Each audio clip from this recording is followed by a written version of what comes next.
নমস্কার দাদাভাই দিদিভাই, আশা করি আপনারা ভালো আছেন, আমিও ভালো আছি। আজকে আমি মাছের মাথা দিয়ে, কাতলা মাছের মাথা দিয়ে আজকে আমি সবজিটা নিয়ে নিয়েছি। মিষ্টি কুমড়া আর লাল আলু, গোল আলু আর কাতলা মাছের মাথা দিয়ে আমি একটা ছ্যাঁচড়া করব। আজকে দেখতে থাকুন, আজকে আমি এখানে ছ্যাঁচড়া করব মাছের মাথা দিয়ে।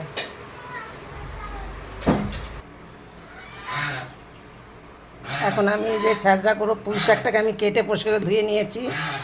এখন আমি পুঁই শাকটাকে সিদ্ধ করে নেবো, একটু হালকা করে ভাপায় নেবো, বেশি একটা সিদ্ধ করবো না, একদম হালকা করে নেবো। কেন এই পিছলা ভাবটা তাহলে কেটে যাবে যদি এইভাবে হালকা করে ভাপ দিয়ে নেওয়া যায়। এখন আমি এটাকে ওই হালকা করে ভাব দিন। আর বাদ বাকি সবজি আমি কিছু সিদ্ধ করব না, সবগুলো আমি তেলে ভেজে নেব। এখানে আমি কাতলা মাছের মাথা নিয়ে নিয়েছি, 1 কিলোর একটু বেশি আছে। তো এখন কাতলা মাছের মাথাটাকে আমি লবণ দেবো, হলুদ দিয়ে আমি এটাকে মেখে নেব। লবণ আর হলুদ, আর কিছুই দেব না।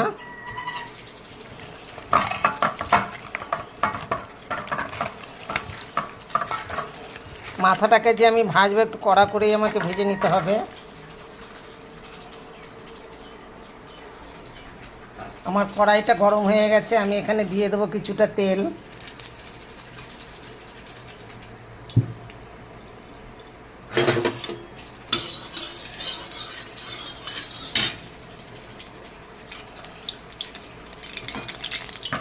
এখন আমি মাছের মাথাটাকে ভেজে নেব।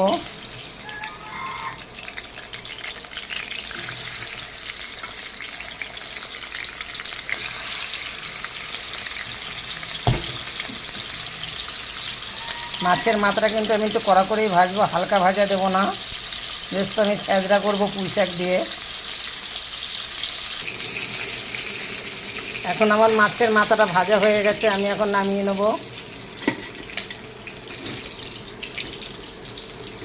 আমি একদম কড়া করে ভেজে নিয়েছি মাছের মাথাটা বেশ লাল করে।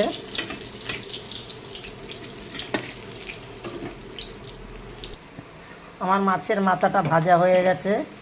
এখন ওই তেলের মধ্যে আমি আর একটু তেল দিয়ে দেবো।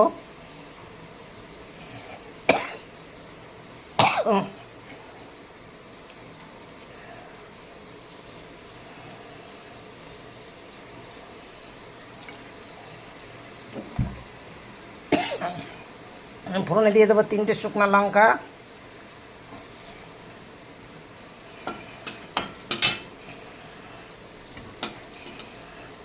এরপরে দিয়ে দেবো আমি একটু পাঁচফোড়ন,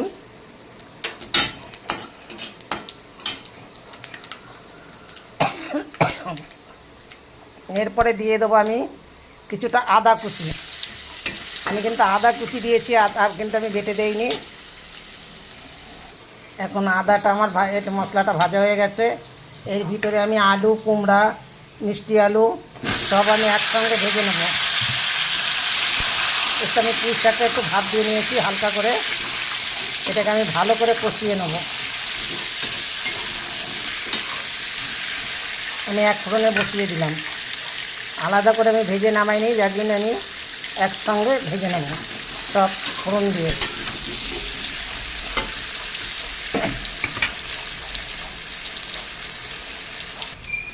আমার এটা ভাজা হয়ে গেছে। এখানে আমি সব কিছু দিয়ে ফোড়নে একবারে ফোড়ন দিয়ে কিন্তু ভেজে নিয়েছি। এখন আমি যে পুঁই শাকটা সিদ্ধ করে রেখেছিলাম, সেই পুঁই শাকটা আমি দিয়ে দেবো। এর ভিতরে আমি দিয়ে দেবো পুঁই শাকের সিদ্ধের ভিতরে আমি একটু লবণ দিয়েছিলাম, এখন দিয়ে দেবো কিছুটা হলুদ।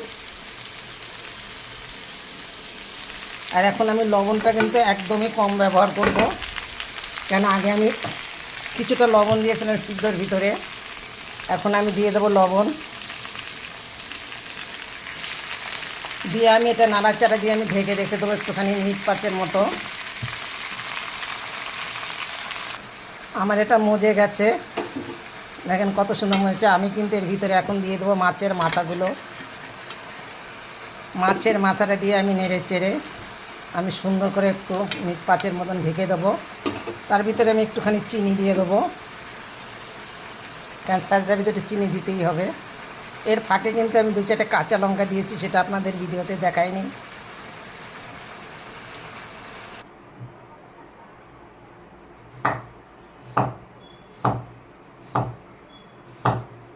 ক্যামেরা অনেকক্ষণ চলতেছিল। আমার ছ্যাঁচড়াটা হয়ে গেছে, ছ্যাঁচড়াটাকে আমি নামিয়ে নিয়েছি। আমার এই ছ্যাঁচড়াটা দেখে একটা লাইক কমেন্ট শেয়ার করে দেবেন, তাতে আমি খুব খুশি হব। আমার ছ্যাঁচড়াটা কিন্তু হয়ে গেছে। কী কী দিয়ে ছ্যাঁচড়াটা করেছি সে তো আপনাদের সম্পূর্ণটা দেখিয়েছি। আমাকে দয়া করে একটা লাইক কমেন্ট শেয়ার করে দেবেন।